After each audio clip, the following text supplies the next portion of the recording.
Hello दोस्तों, तो आज के इस वीडियो में हम पढ़ने वाले हैं भूतिया पेड़ की कहानी। तो कहानी कुछ इस प्रकार से शुरू होती है कि रौनकपुर नाम के एक शहर में राजा रौनक सिंह का राज हुआ करता था।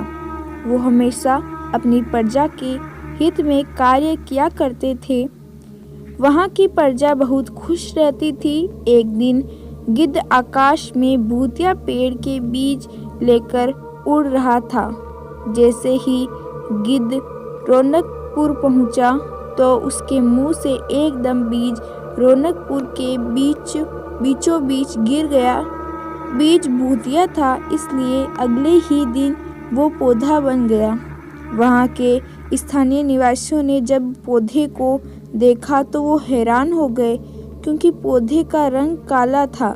बाद में लोगों ने आपस में चर्चा की और यह समझा कि खेत में उगने वाला कोई घास पात या वनस्पति होगी। दूसरे दिन वो पौधा काफी बड़ा हो गया। लोगों को और ज्यादा दुविधा हुई कि एक ही दिन में पौधा इतना बड़ा कैसे हो गया। होते होते वो पौधा तीसरे दिन पेड़ बन गया। समय बीता और लोग भी तेजी से बढ़ने वाले पौधे के बारे में सोच सोचकर परेशान हो रहे थे। वो इस मामले को राजा के पास लेकर गए। ऐसे जादुई पेड़ का पता चलते ही राजा तुरंत उस जगह पर पहुंच गए। राजा को जैसे ही पता चला कि एक काले रंग का पौधा 3 दिन में पेड़ बना है, तो वो भी उस पेड़ को हैरानी से देखने लगे। राजा को उस पेड़ के पास चौथे दिन पहुंचे थे और तब तक पेड़ और बड़ा हो चुका था। वो इतनी तेजी से फैला था कि किसी को यकीन ही नहीं हो रहा था। राजा समझ गए कि काला रंग है, इसमें जरूर कुछ जादू टोना होगा। इसी सोच के साथ राजा ने घोषणा कर दी कि जो भी इस पेड़ को खत्म करेगा उसे वो इनाम के तौर पर 1000 सोने के सिक्के देंगे। यही नहीं, राजा ने यहाँ तक कहा कि पेड़ को खत्म करने वाले व्यक्ति को मेरी मृत्यु के बाद मेरी राजगद्दी पाने का हकदार भी बनेगा। इतनी बड़ी घोषणा सुनने के बाद हर कोई पेड़ खत्म करने के लिए अपना दिमाग लगाने लगा। राजा के सारे चतुर मंत्रियों ने भी तरकीब लगाई, लेकिन पेड़ को कोई नष्ट नहीं कर पाया। किसी ने पेड़ के आसपास आग लगाई तो एक मंत्री ने उस भूतिया पेड़ को हाथियों तक खिंचवाया, लेकिन पेड़ को कुछ भी नहीं हुआ।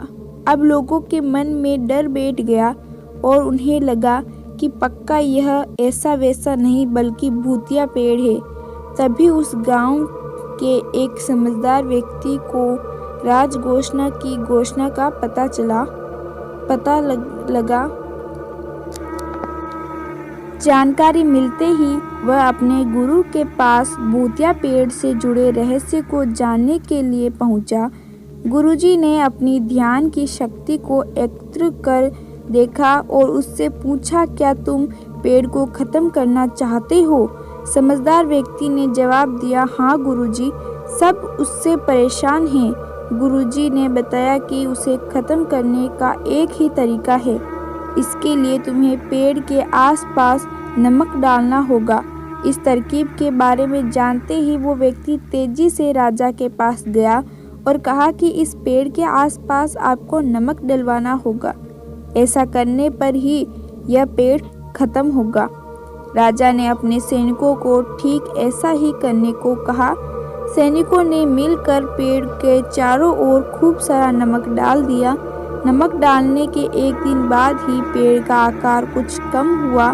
होते होते 5वें दिन तक पेड़ एकदम छोटा हो गया। उसके बाद गल कर वो गायब हो गया।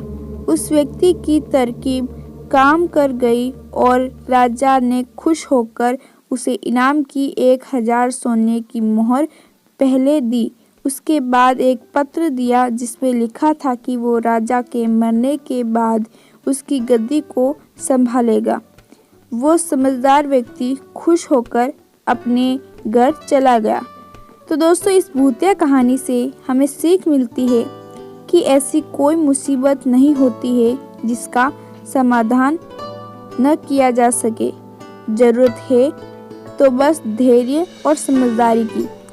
तो ये थी हमारी एक भूतिया पेड़ की कहानी, जिसके अंदर एक गिद्ध के कारण वो भूतिया पेड़ रौनकपुर गांव में चला जाता है।